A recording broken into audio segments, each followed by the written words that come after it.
보겠습니다. 구약성경 욥기 42장 1절부터 6절 말씀 보겠습니다. 욥기 42장 1절부터 6절입니다. 한 절씩 교독하시고 마지막 절은 함께 봉독하겠습니다. 욥이 여호와께 대답하여 이르되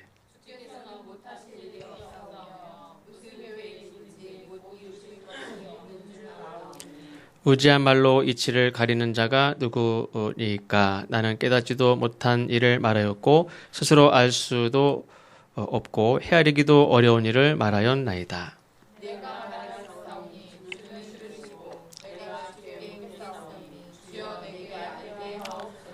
내가 주께 대하여 귀로 듣기만 하였사오나 이제는 눈으로 주를 배움나이다.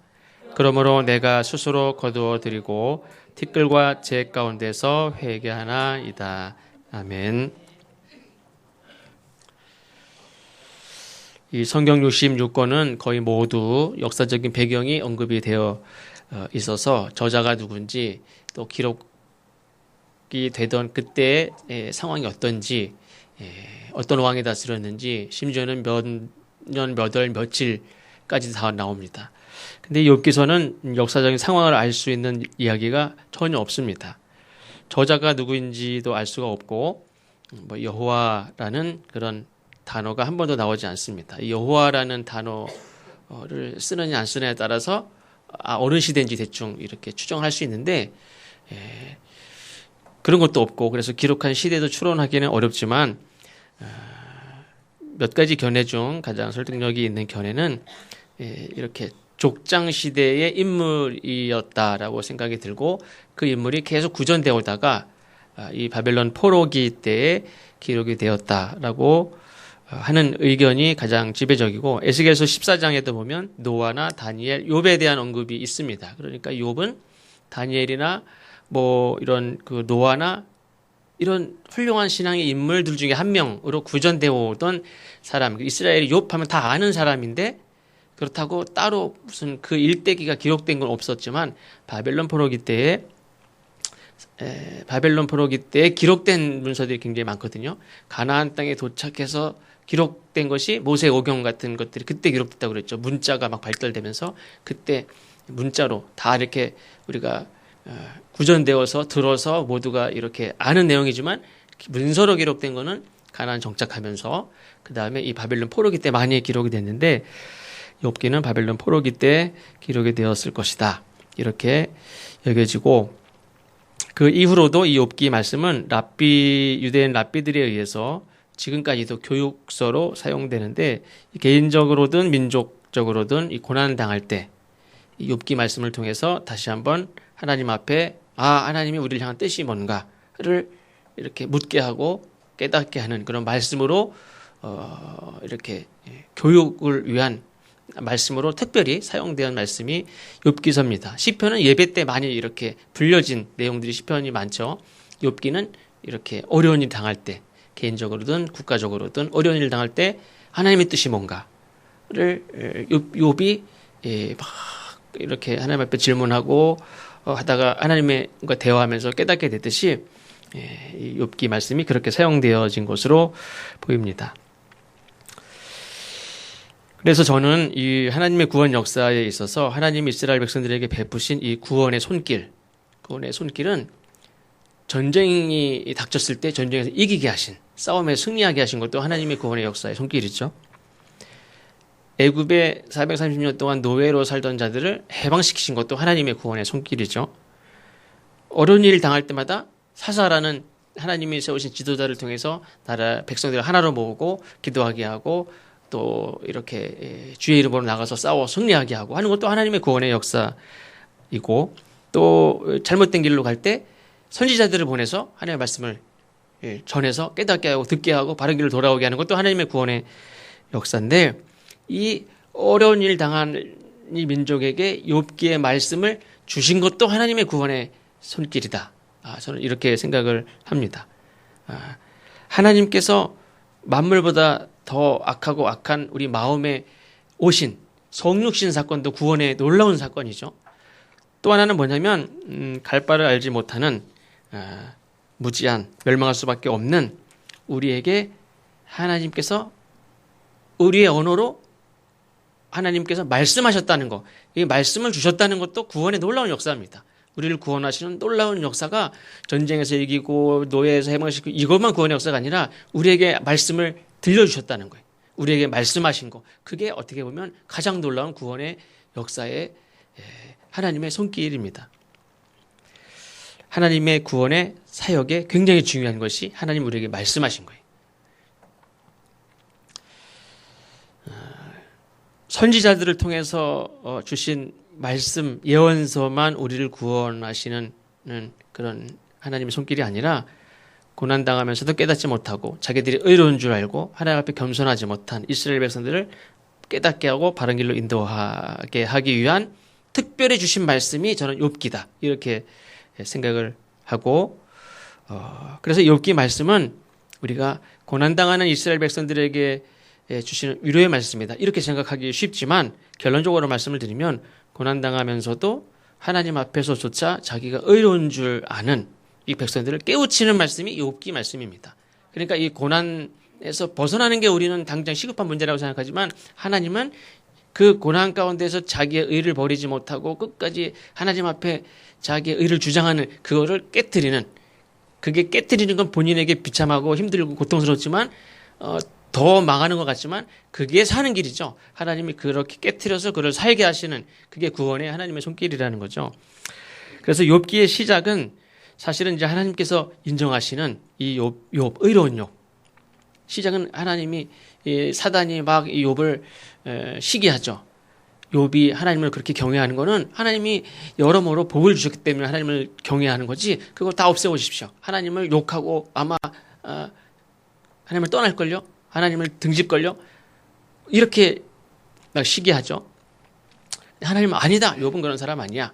그렇게 하나님은 욥을 의롭게 여겨주시는 그 욥. 그리고 우리는 욥은 의로운 사람이구나 생각을 하는데, 그래서 이 욥의 이야기를 읽는 사람은 욥은 의로운데 사단이 시험으로 고난을 당하는 거야. 욥의 아내의 저주, 또 친구들의 정죄, 이거는 잘못된 거야. 욥은 아무 잘못이 없어. 욥은 이 시험을 끝까지 참으면 하나님이 위로하실 것이고 상을 주실 거야. 근데 마지막 41장, 42장 이렇게 보면은 욥과 하나님의 대화를 보면 전혀 하나님께서 욥을 위로하는 말씀이 안 나와요. 욥이 기대했던 그 위로를 하나님이 한마디도 안 해. 그때 저도 이 말씀을 보면서 하나님이 정말 냉정하다. 우리는 일단 이렇게 안고 볼 것 같죠. 근데 하나님은 아주 냉정하게 욥에게 말합니다. 어쨌든 욥의 주된 논쟁, 특히 욥이 주장하는 것은 왜 의인이 고난을 당하는가, 이런 질문이죠. 의인이 왜 고난을 당하나? 이게 욥의 질문이고 욥의 주장인데, 물론 욥의 친구들이 주장하는 건 의인이 고난을 당해? 말도 안 돼, 무슨 의인이 고난을 당해? 너는 왜 의인이 고난을 당하나? 이렇게 질문하지만 의인이 고난을 당하는 법은 없어. 고난 당하는 건 다 악한 자의 하나님의 심판으로 악한 자가 고난을 당하는 거지, 의인에게 하나님은 고난을 주시지 않아. 근데 욥은 그렇게 생각하지 않죠. 이 세상에 분명히 악하게 사는데 고난을 당하거나, 아니 악하게 사는데 아주 이렇게 부유하게 아무 일도 없이 편안하게 사는 사람들이 많고, 하나님의 심판을 당하지 않고 호의호식하고 사는 사람들이 많고, 반대로 의롭게 사는데 핍박을 당하거나 고난당하는 사람들이 얼마든지 많아. 즉 욥 자신도 하나님 앞에 악하게 살지 않았다, 자부하는 사람이죠. 오히려 선하게 살았다 그러면서 여러 가지 선한 일을 한 거를 막 얘기하는 장면도 나오죠. 그래서 이해가 되지 않는 것은 왜 의롭게 살아온 나에게, 욥이 반반이에요. 사실은 욥의 친구들이 말한 것 같이, 그래 하나님은 의롭게 믿음으로 신실하게 산 자에게 상을 주시고 악한 자에게 심판하시는 그런 하나님인 걸 나도 알아. 근데 현실은 선하게 사는데 핍박을 받고 어려움 당한 자들이 있고, 악하게 사는데 배부르게 호의호식하며 사는 사람들이 있어요. 그게 이해가 되지 않는데, 그 또한 이 문제가 나에게 닥친 거죠. 나도 의롭게 믿음으로 산다고 살았는데 나에게 이런 고난이 닥쳤죠. 왜 나에게 이런 고난을 주시는가? 역사적으로 많은 사람들이 욥의 이 질문을 가지고 고민을 했습니다. 왜 의로운 자가 고난을 당하나? 이 질문이 이 구약 성경 이 욥기서가 나온 이후로 뭐 많은 사람들이 대대로 왜 의인이 고난을 당하나 이 질문을 가지고 많은 책도 냈고 뭐 박사학위 논문도 있고 많은 질문이 있습니다. 근데 이런 물음을 어떤 사람이 던지느냐? 나름 하나님을 잘 믿으며 신앙을 지키며 사는데 나는 힘들어. 나는 고난을 당해. 예. 그런 생각을 가진 사람들이 질문을 던지죠. 역사학자들이 이 질문을 던지는 그런 사건들 중에 하나가 뭐냐면 유대인의 학살. 저 사람들이 왜 1100만 명 중에 600만 명이 왜 죽어야 된다. 저 사람들이 무슨 죄를 졌기에. 우리 한국전쟁 때도 이념 문제가 뭐라고 그렇게 수백만 명이 막 죽는 그런 일들이 막 죽여야 되는 죽어야 되는 군인들이 죽은 것보다도 이 민간인들이 얼마나 많이 죽었습니까? 킬링필드라고 불려지는 그런 많은 사람들이 죽은 사건, 그다음에 이 내전으로 혹은 인종 청소라는 그런 이름으로 막 혹은 이 종교 간의 가톨릭이 회교도들 막 다 죽이는 그런 일들도 굉장히 많고 왜 이런 일들이 일어나느냐? 죽임을 당한 자들이 도대체 어떤 잘못을 저질렀길래 저렇게 죽어야 되나? 이유를 알지 못하는 그런 고난, 죽음들, 학살, 그리고 더 나아가서는 저들이 무슨 큰 잘못을 저지른 사람들도 아닌데 서로 생각이 다르다는 이유로, 종교가 다르다는 이유로, 정치적인 입장이 다르다는 이유로, 서로 이렇게 민족이 서로 다르다는 이유로 막 죽어가는 많은 사람들, 그러니까 이유를 알 수 없는 그런 죽음, 고난 이런 것들에 대한 질문이 많죠. 특별히 그래도 의롭게 믿음으로 신실하게 살려고 하는 자들이 예를 들면 아까 말씀드린 대로 유대인들이 이렇게 하나님 앞에 믿음으로 살려고 했는데 왜 이런 시련을 당하는가? 이런 질문을 많이 던져왔습니다. 이 욥기서는 욥이 하나님을 잘 믿는다는 이유로 사단이 시기하여 시험을 하는데 그 시험이 보통 시험이 아니죠. 이런 시험 어떻게 당하고 삽니까? 말도 안 되죠. 이렇게 인간이 설정할 수 있는 가장 아주 심한 그런 어떻게 보면 재앙이죠. 시험이 아니라 재앙입니다. 하루아침에 10자녀가 다 죽고 모든 재산을 다 잃고 욥은 몸에 치명적인 병이 듭니다. 근데 더 힘든 도전이 주어지는데 그건 뭐냐면 아내가 가장 가깝게 모든 것들을 같이 아픔을 나눌 의지하는 사람인 배우자가 이렇게 얘기합니다. 그 아내가 이르되 당신이 그래도 자기의 순전을 굳게 지키느뇨 하나님을 욕하고 죽어라. 욥의 생각은 욥이 평소에 늘 경외하던 그 하나님, 근데 그 하나님은 욥이 재앙을 당할 때 지켜주시는 하나님이 아니라 하나도 아무 역할도 안 하는, 그리고 하나님은 아무 말도 없습니다. 지금까지. 욥의 아내가 볼 때는 아니 내가 봐도 욥은 하나님을 정말 신실하게 불의 중이라도 뭘 잘못했을까 봐 늘 하나님 앞에 제사 드리는 사람이었는데 막상 이 재앙을 당하는 거 보니까 하나님은 없는 것 같아. 욥은 하나님을 공의롭다고 믿는데 욥의 아내가 볼 땐 하나님이 공의롭다, 하나님이 그걸 떠나서 아예 하나님이 없는 것 같아. 욥이 헛살은 거예요. 헛짓한 거예요. 헛짓. 하나님에게 하나님이 많이 계시다면 배신감을 느껴. 무슨 저런 하나님을 내 자녀들이 다 죽고 재산을 잃고 병드는데 아무 도움도 되지 않고 아무 말도 안 해. 야 어떠냐 이런 말씀도 안 해. 지금까지도 말씀 안 하셔. 그런 하나님을 욥의 아내가 볼 땐 그런 하나님을 왜 섬깁니까? 그러니까 하나님을 욕하고 죽어라 하는 말은 사실은 욥의 자기 마음의 표현이죠. 자기 같았으면 욕하고 죽어버렸을 거예요. 그런 말이.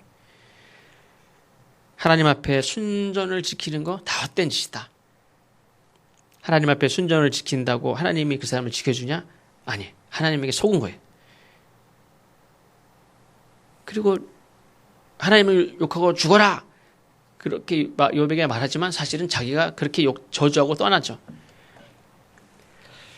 두 번째는 욥의 친구들이죠. 욥의 친구들 욥의 아내가 그렇게 저주하고 떠날 때까지만 해도 욥은 그래도 참고 있었습니다. 그런데 욥의 친구들이 이 인광보의 논리를 가지고 즉 죄는 반드시 원인이 있고 그 결과는 심판이다 하는 그 논리를 가지고 욥의 상황을 판단하고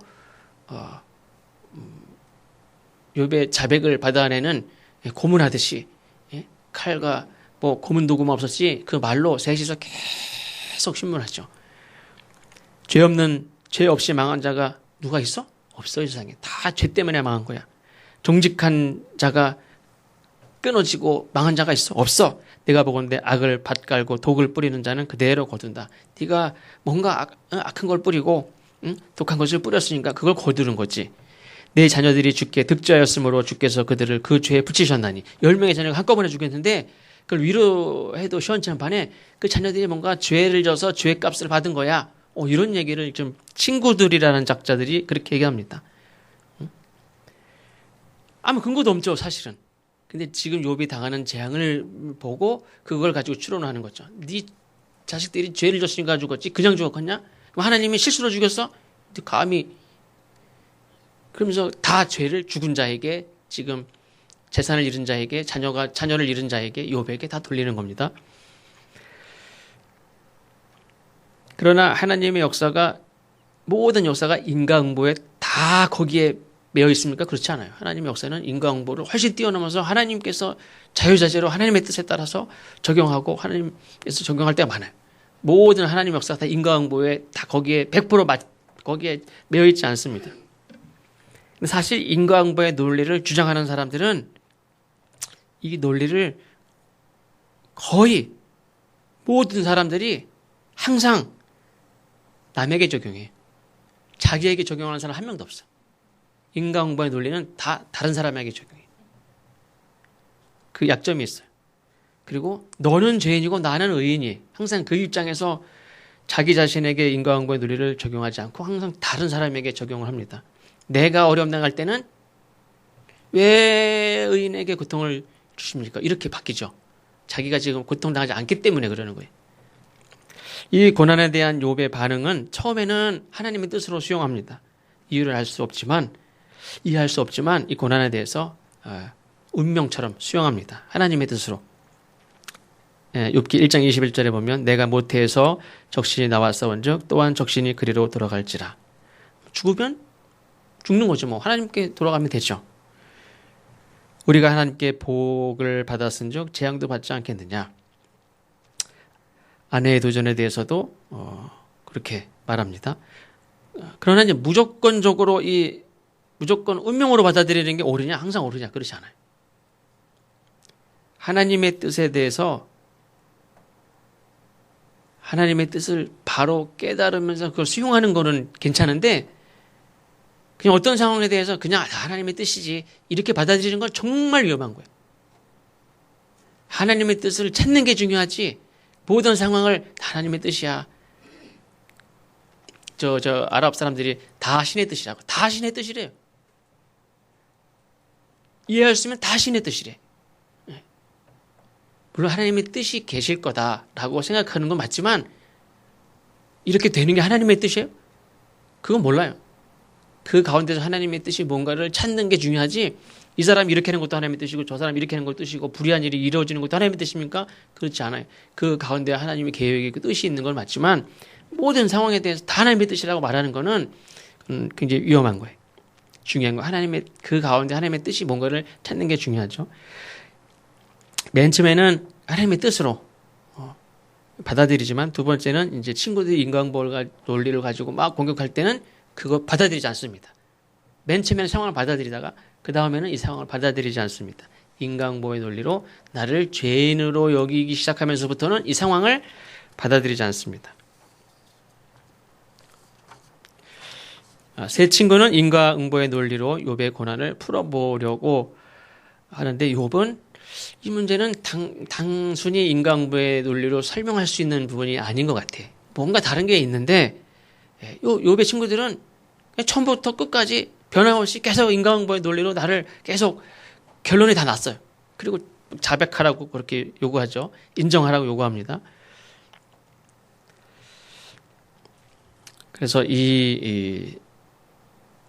이해할 수 없는 것도 고통인데 내가 그래도 하나님 앞에 신실하게 믿음으로 살려고 한 나를 계속 죄인으로 보는 이거에 대해서 받아들일 수 없는데 그거를 자꾸 죄인으로 정죄하는 것에 대해서 그것 때문에 더 힘들어합니다.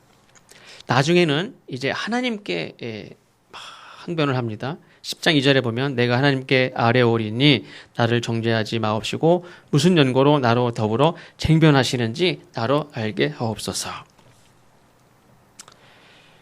하나님은 지금 욥이 하나님과 쟁변하고 있습니까? 아니죠. 욥이 혼자 하나님 앞에 막 묻는 거예요. 욥과 하나님이 말싸움하고 있지 않습니다. 근데 욥은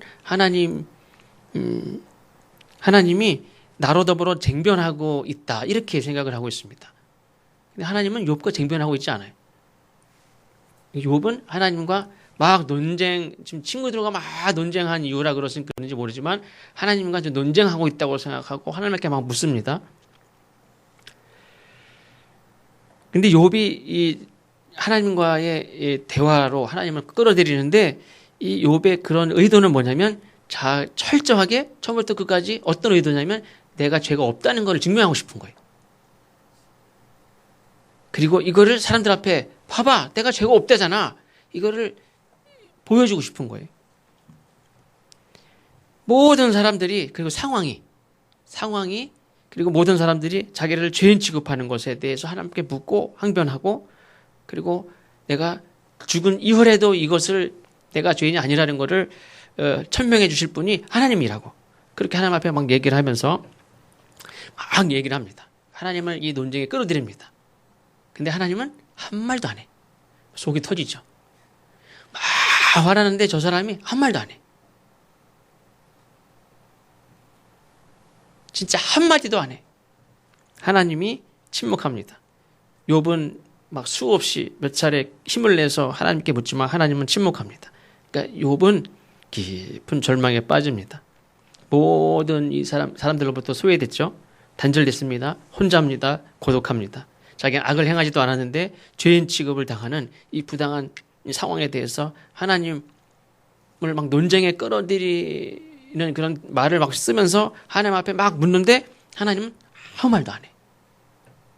침묵합니다. 하나님의 침묵. 우리가 침묵은 꼭 긍정적인 경우가 있죠. 그럼 하나님이 침묵한다는 거는 내가 틀렸단 말인가? 나는 내가 무죄하다고 하나님 앞에 막 무죄를 증명해 달라고 나의 무죄를 증명해 줄 분 하나님밖에 없다고 막 얘기하는데 하나님이 가만히 계셔. 그럼 내가 죄인이라는 소린가? 저 친구들이 말하듯이 이 상황에 말하듯이 내가 죄인이란 말인가? 죄인 취급을 받아도 마땅하다는 말인가? 왜 하나님 침묵하니까? 하나님이 뭐 외면하는지 딴 데 보시는지 모르지만 하나님이 아무 말씀도 안 하시니까 그러면 내가 무슨 잘못이라도 있단 말인가? 그럼 내가 이렇게 그냥 생활 마감을 해도 상관없단 말인가? 왜 하나님은 아무 말씀이 없으신가? 설마 저 잔인하고 못돼 먹은 저 친구들의 말이 옳단 말인가? 수많은 생각이 들겠죠? 욥은 아주 처절하게 비참하게 절망에 빠집니다. 하나님의 침묵은 곧 욥의 절망이. 친구들이 막 정죄하는 것도 절망스럽지만 아내가 떠난 것도 절망스럽지만 하나님의 침묵이 욥에겐 가장 큰 절망이. 하나님 뭐라고 말을 해주실 줄 알았는데 하나님 아무 말도 안 해. 끝이죠 이제 마지막 하나님께 항변했는데 하나님 아무 말씀도 안 하시니까. 이 상황을 욥은 23장 8절 9절에 이렇게 표현합니다. 그런데 내가 앞으로 가도 그가 아니 계시고 뒤로 가도 보이지 아니하며 그가 왼편에 일하시나 내가 말할 수 없고 그가 오른편으로 돌이키시나 배울 수 없구나. 저기서 계신데 내가 말을 할 수가 없어. 저쪽 오른쪽으로 이렇게 돌이키시는데 내가 하나님을 뵐 수가 없어. 뒤로 가도 없고 앞으로 가도 없고. 그럼에도 불구하고 욥은 끝까지 포기하지 않는 게 있습니다. 그 뭐냐면 나는 죄가 없다. 욥이 기대하는 것은 하나님께 나를 대변해 주시는 건데 하나님 침묵하신다고 그랬죠. 우리가 고난당하는 자들 그리고 나름대로 이 고난당할 때 하나님 앞에 막 기도했던 사람들이 많이 이런 걸 경험합니다. 나는 억울하고 내가 모함을 당했습니다. 내가 오해를 어떤 상황의 오해 때문에 내가 막 무슨 누명을 쓰기도 하고 오해를 당하기도 하고 모함을 당하기도 하고 어떤 사람은 이 공동체에서 쫓겨난 사람도 있고 요즘에 신천지 이런 것들 때문에 어떤 사람은 어떤 목사님이 그 가르쳐 주시더라고요. 설교하다가 설교 말씀 쭉 듣다가 신천지 한번 손 들어보세요. 뭐 무의식적으로 손 드는 사람들이 있대요. 진짜 있대요. 그러니까 여기가 우리 교회인지 뭐 원래 내가 와 있는 교회인지 아무 생각 없다게 말씀을 듣다가 신천지 손 들어보세요. 탁 손 든대 순간적으로. 근데 진짜 정신없다가 손 든 사람은 딱 오해받기 십상이죠. 그런 사람들 교회에서 당장 쫓겨나요. 근데 오해받는 뭔지 몰라요. 사실은 난 신천지가 아닌데 누가 신천지라고 그러고 이렇게 뭐 한 번 이렇게 잘못 이렇게 오해가 돼가지고 신천지로 교회에서 제명을 당해 쫓겨난 사람들이 있어요. 그래가지고 새 가족이 와도 요즘에는 다 의심해요. 그래가지고 조금만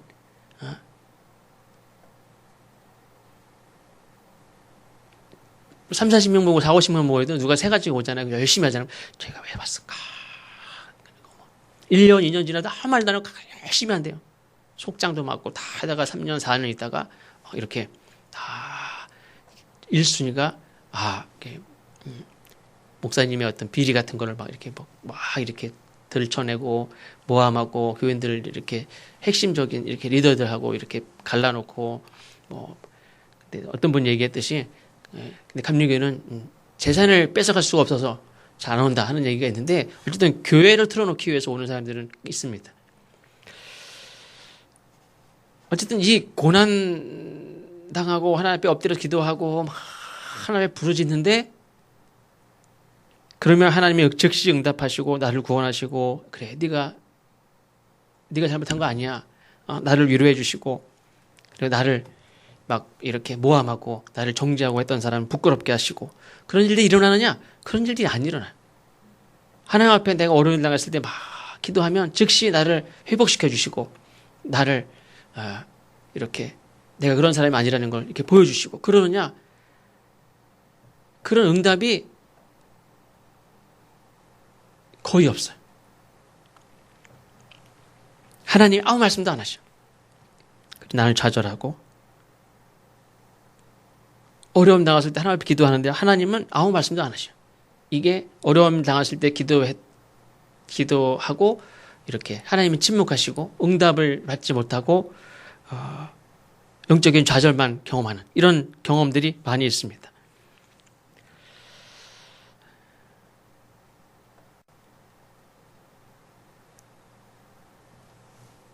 나는 힘들어서 죽어가는데 세상은 그냥 다 돌아가죠.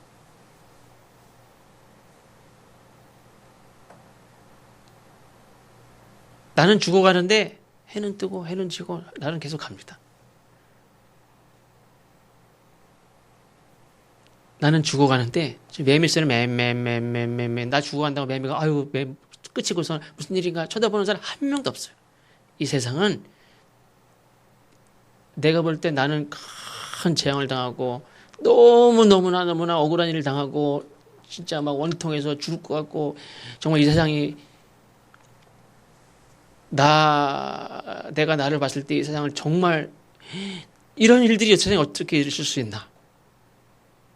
하나님 앞에 막 기도하고 부르짖고 하는데 세상은 나와 상관없이 전혀 나를 신경 쓰는 사람 없이 세상은 다 돌아갑니다.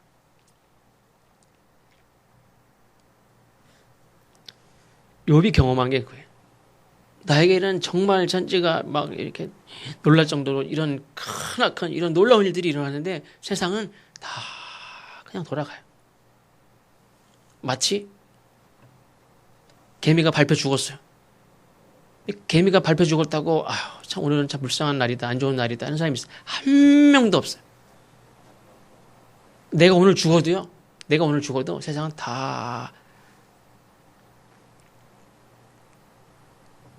돌아갑니다. 아무도 나에게 신경 쓰지 않습니다. 조금 신경 쓰다가 금방 다 잊어버립니다. 욥이 지금 고통을 당하는데 욥이 막 하나님 앞에 이렇게 기도하지만 아무도 자기의 얘기 귀 기울이는 사람이 없어요.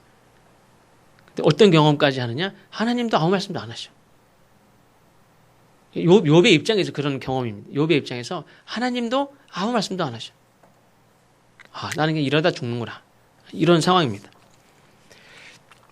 그런데 인간과 인간의 논쟁, 욥과 친구들의 논쟁, 또 하나님을 향한 항변, 이 모든 것이 끝난 다음에 어느 순간에 하나님 말씀합니다.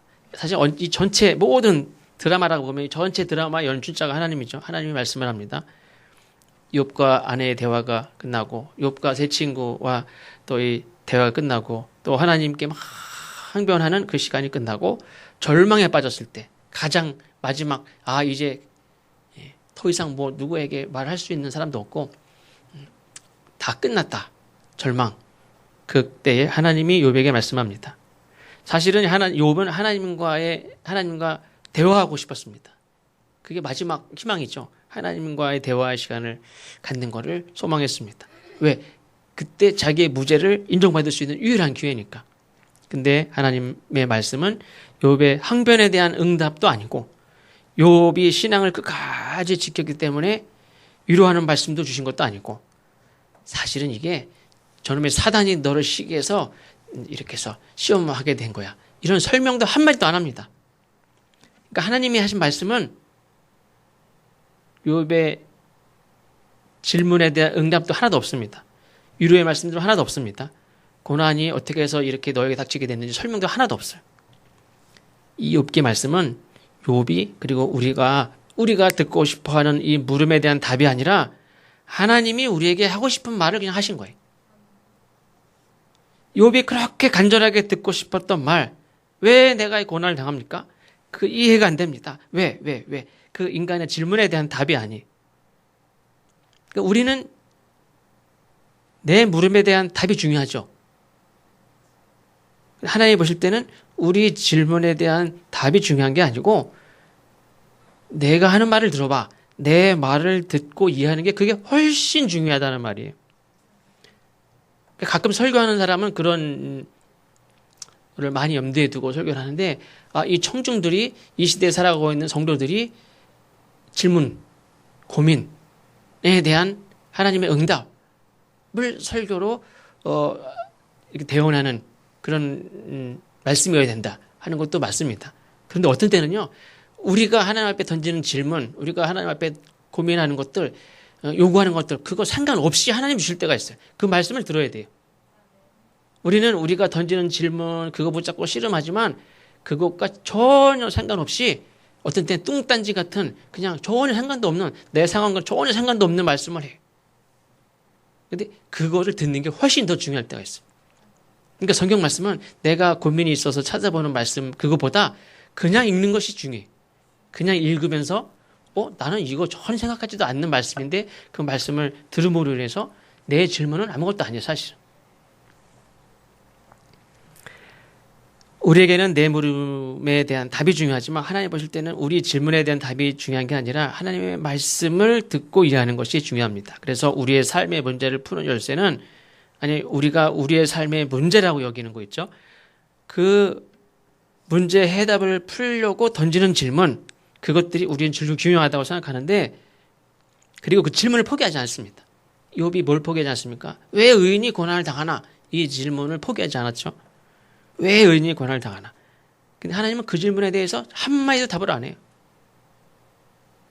근데 우리가 역사적으로 어떤 질문을 계속 가지고 질문합니까? 욥과 같이 의인이 왜 고난을 당하나? 이 질문을 가지고 수많은 사람이 책을 썼어요. 근데 욥기는 그것에 대해서 하나님 답을 안 했어요. 오히려 전혀 예상하지 않는 어떻게 보면 전혀 뚱땅지 같은 저 개울가에 사는 바닷속에 사는 저 동물이랑 무슨 상관이 있어요? 그거 너 알아? 그거 너 알아? 그거 봤어? 그거 너 알아? 도대체 저 얘기를 도대체 왜 하는지 모르겠어요. 그게 내가 지금 당하는 고통하고 내가 힘든 하나님 앞에 막 구하는 거하고 저거하고 뭔 상관이에요? 근데 하나님 계속 그거 알아? 속으로는 속이 터지죠. 그게 도대체 나하고 뭔 상관이에요? 몰라. 나 그거 몰라. 내가 할 필요도 없다고 생각이 들어요, 지금 솔직히. 근데 하나님은 그거를 얘기하면서 답해봐. 너 알아? 우리가 전혀 예상하지 않은 이야기를 하면서 그걸 답을 해보래.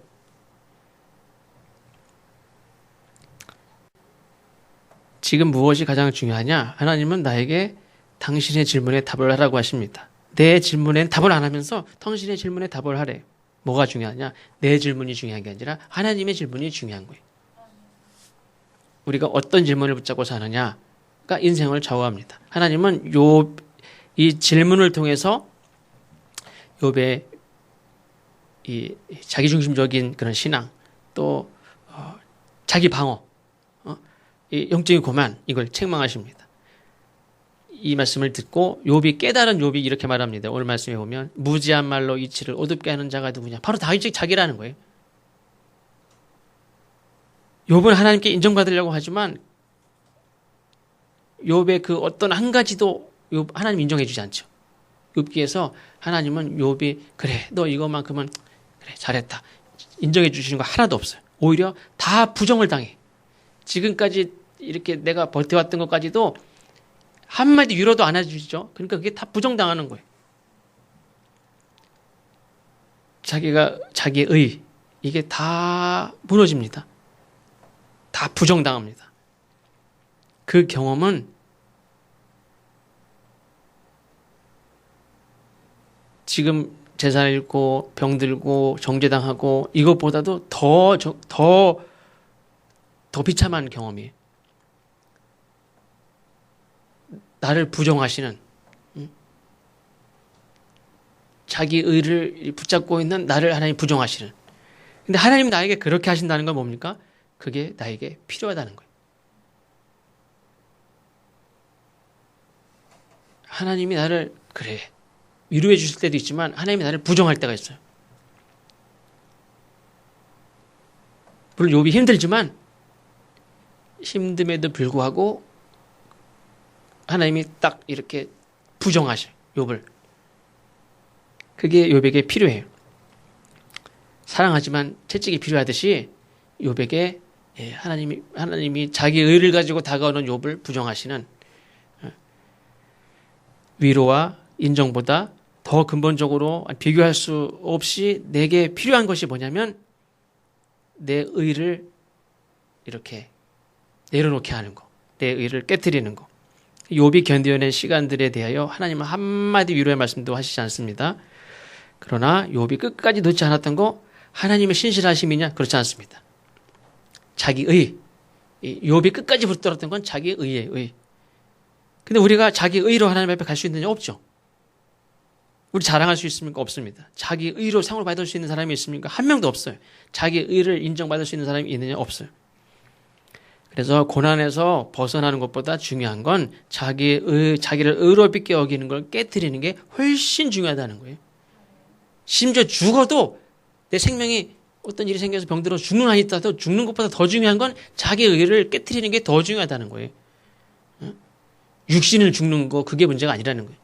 하나님 앞에 자기 의를 가지고 주장하면서 하나님 앞에 설 수 없다는 거예요. 나는 지금 내게 닥친 고난, 내가 의롭지 못한 사람으로 취급받는 거, 내가 지금 병들었습니다. 그럼 내가 이게 높은 뜻 순위교회 목사님 김동호 목사님인가요? 그 목사님이 새벽기도 그 말씀을 계속 유튜브 올리시는데 가끔 그분이 암 걸리고 투병 중에 계시죠. 자기는 이 암에 걸리면 사람이 이렇게 다 무너지는구나. 모든 것이 자기중심적이 되고 모든 삶의 모든 것이 다 이 암, 나의 병 치료, 나를 이렇게 버텨내는 거 이거에 다 집중되는 나는 아무것도 아니구나. 막상 암에 걸려보니까 나도 이렇게 건강할 때 설교할 때 내가 고생한 사람이었지 내가 암에 걸리니까 정말 내가 나중심적이고 나밖에 내 몸 하나 이렇게 챙길 수밖에 없는 그런 사람이구나. 이거를 철저하게 느꼈대.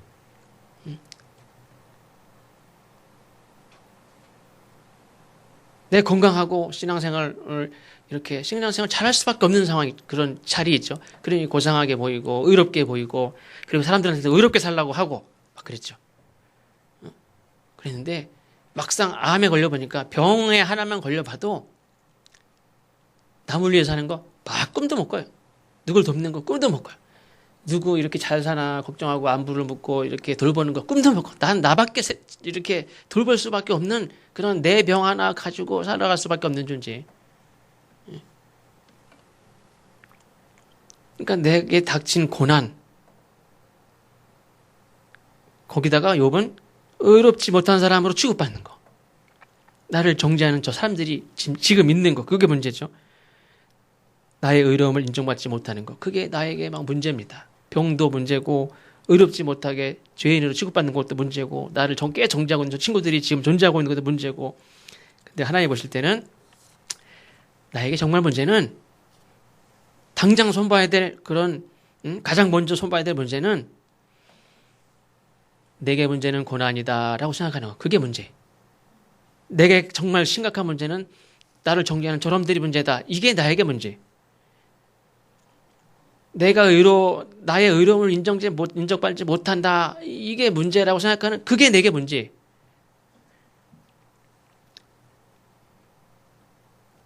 이러한 나에게 문제는 병든고 나를 정죄하는 저 사람들, 내가 의로운데 나 인정받지 못하고 있는 이 상황, 이게 문제라고 생각하는 거. 그거를 고쳐야 돼. 그거를 내려놔야 돼. 그게 가장 시급해. 38장에 보면 너 욥 티끌보다 못한 인간 욥 너는 어디에 있었느냐? 너는 아무것도 아니라고 말씀하죠. 하나님의 창조 앞에 나는 누군가? 난 피조물이죠. 피조물 중에 하나입니다. 어떤 피조물? 나밖에 생각하지 못하는 피조물이. 다른 어떤 존재를 알지도 못합니다. 그 어떤 피조물의 상황을 압니까? 상황 몰라요. 이름도 모르고 본 적도 없고 상황도 몰라요. 그 피조물에게 도움이 됩니까? 도움은 그냥 알지도 못해. 인간이 생각하는 고난, 다분히 철저하고 자기중심적입니다. 나는 나 외에 다른 사람의 고난을 몰라요. 내가 아프기 시작하는 이상 다른 사람은 전혀 몰라요. 내가 안 아프면 또 안 아픈 대로 몰라요. 아픈 적이 있어야 다른 사람이 아픈 줄 알지.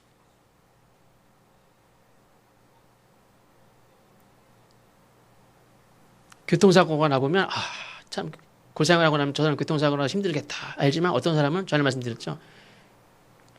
교통사고가 나서 통기부스를 6개월 동안 해서 통기부스를 꼼짝 못하고 이 상태로 그러고 났더니 아픈 사람들이 보이더래. 얼마나 아플까. 나중에 무슨 문제가 생기냐면 그건 아무것도 아니야. 내가 통기부스를 해봤는데 그건 아무것도 아니야. 그거 금방 나. 하는 순간에 저 사람을 이해하는 것 같은데 나중에 오면 나중에 또 그 아픔을 이해를 못해요. 또 사람이 그래요. 내가 아프잖아요. 내 이 아픈 거랑 저 사람 안 걸려도 아픈 거랑 별 차이 없어요. 내가 더 아플 수도 있어요. 다른 사람 아픈 거 잘 몰라요. 그게 인간이 철저하게 자기중심적인 나 외에 다른 사람 고통을 몰라요. 나 급하면 다른 사람 급한 거 전혀 몰라요. 화장실 들어갈 때 나 급한 것만 알지 안에 급한 사람 전혀 몰라요. 자기는 들어가서 한참 죽고 다 놓으면서 딴 사람 보고 빨리 끊고 나오래. 다 자기밖에 몰라요. 고통스럽다고 얘기해도요, 철저하게 자기의 고난을 막 주장하지, 다른 사람의 고통 알지도 못해요. 내가 저 사람의 10분의 1도 몰라요. 심지어 인간의 이 이기적인 삶 때문에, 우리가 사진을 따로 안 보여드려도, 인간의 이 이기적인 삶 때문에 고통당하는 피조물이 얼마나 많아요. 그거 압니까? 우리 전혀 몰라요. 회개하는 사람이 있습니까? 없어요. 이 지구상의 생명들 가운데 인간 때문에 고통당하는 생명들이 얼마나 많은지 몰라요. 과연 이웃은 고난을 당하는 것에 대하여 인간이 내가 이렇게 잘못도 없는데 내가 이런 고통을 당해야 됩니까? 하나님 앞에 따질 만큼 우리가 잘 살았느냐? 그렇지 않아요. 인간 때문에 고통당하는 사람이 얼마나 사람이고 생명체고 바다의 생물이고 이 자연이 얼마나 많은 고통당하는데, 자기들이 저지른 수많은 무책임한 죄에 대해서 알지 못하는 그런 인간이 내가 당하는 고난이 부당하다고 하나님 앞에 막 얘기합니다. 인간 때문에 하나님의 피조물들이 당하는 고통, 인간이 그건 알지도 못하면서 가나안 민족이 쫓겨날 때 그런 말씀하셨죠. 죄악을 행한 인간들이 그 땅도 더럽혔다고 그랬어요. 그 땅까지 더럽힌 자들 하나님은 쫓아내시면서 가나안 이스라엘 백성들을 넣어주면서 경고하셨죠. 너희들도 인간들을 더럽히고 자기 스스로 더럽히고 이웃을 더럽히고 땅을 더럽힐 때 쫓겨난다고 그랬어요. 그 땅에서. 땅을 더럽히는 존재가 유일하게 인간이에요. 육식동물 중에 포악한 사나운 걸 남을 잡아먹긴 하지만 남을 더럽히진 않아요. 남을 악하게 만들진 않아요. 인간에게 기대하신 것은 하나님 인간에게 기대하신 것은 모든 생명들을 다 다스리라는 거죠. 잘 돌보고 잘 다스리라는 거예요. 근데 인간은 파괴하는 존재가 되었습니다. 자기를 파괴할 뿐만 아니라 다른 사람을 파괴하고 하나님의 피조물을 잘 돌보고 다스리는 게 아니라 파괴하는 하나님의 형상을 잃어버린 존재가 되었습니다. 인간의 하나님이 지으신 피조물 중에 유일하게 악한 존재예요. 사자보고 악하다고 말합니까? 아니에요. 악한 존재는 유일하게 인간이 인간. 자기를 악하게 하고 더럽히고 하나님 옛날에 유교 때는 자기 몸을 건강을 이렇게 해치는 건 부모 앞에 불효라고 그랬어요. 불효. 하나님 앞에 자기 육신을 자기 자신의 삶을 더럽히는 건 이거는 불효예요. 불효. 자기 자신을 더럽히고 다른 사람을 더럽히고 다른 사람을 실족하게 하고 죄를 짓게 하고 다른 모든 세상의 피조물까지도 더럽히고 파괴하는 존재가 인간이에요. 그러니까 인간은 인간이 당하는 그런 고난에 대해서 나에게 왜 이런 고난이 당합니까? 이렇게 말하기 전에 인간이라는 존재가 과연 이 땅에 유익하냐? 네가 이 땅에서 살 만한 의미가 분명히 있냐? 이런 질문에 답을 해야 돼요. 그러니까 하나님이 주신 수많은 피조물을 알지도 못한 채 자기밖에 알지 못하는 존재. 회개해야 된다는 거죠. 다스리라는 명령을 다 잊어버리고 파괴하고 회개할 것밖에 없다. 그 고난을 당하여 깨달은 것은 내가 당하는 고난에 대해서 부당성에 대해서 하나님의 응답을 받으려고 막 하기보다도 과연 나는 하나님이 창조하신 그 섭리에 합당한 삶을 살고 있는가. 그렇지 못한 것을 우리가 깨달아야 될 줄로 믿습니다. 마지막으로 사람은 죄인으로 여겨지는 것에 대해서 죽기보다 더 싫어합니다. 죽으면 죽겠지 사람이 명예롭게 죽는 걸 택하죠. 죄인으로 모함을 당하여 죽을 수가 없어요. 만약에 죽는다면 명예롭게 죽기를 택합니다. 근데 죄인 취급을 하고 내 인생을 이렇게 마감한다? 이거는 받아들일 수가 없는 거예요. 인정할 수가 없어요. 납득할 수 없는 상황에 대해서 막 분노하죠. 이게 욥의 모습입니다. 근데 우리가 예수님을 생각하면 예수님은 죄가 없음에도 불구하고 죄인으로 죽는 것에 대해서 하나님께 항변하지 않았어요. 십자가라는 거는 그냥 육신의 죽음과 함께 죄인으로 생을 마감한다는 거죠. 이 불의한 세상의 논리에 대해서 거부할 수 없는 거예요. 내가 죄인이 아닌데 다 나보고 죄인이래. 이거에 대해서 항변할 수가 없어요.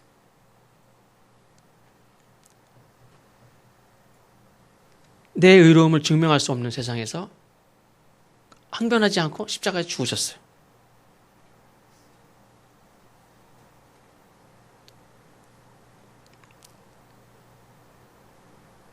많은 사람들이 십자가에서 죽는 예수님에 대해서 야 헛되다, 야 비참하다, 실패했다